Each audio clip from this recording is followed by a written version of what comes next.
Kalau ada perasaan dengki dan hasad, buang. Tiap-tiap hari buang.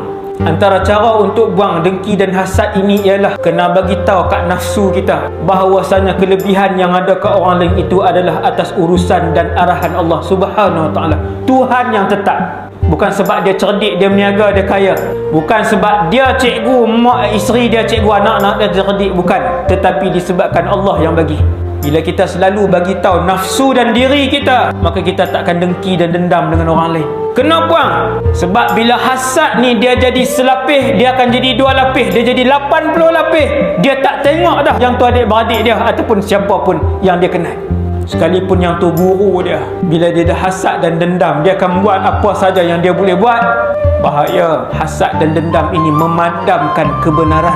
Dan penyakit itulah yang pertama sekali membuatkan iblis daripada ketua ahli syurga menjadi ketua ahli neraka.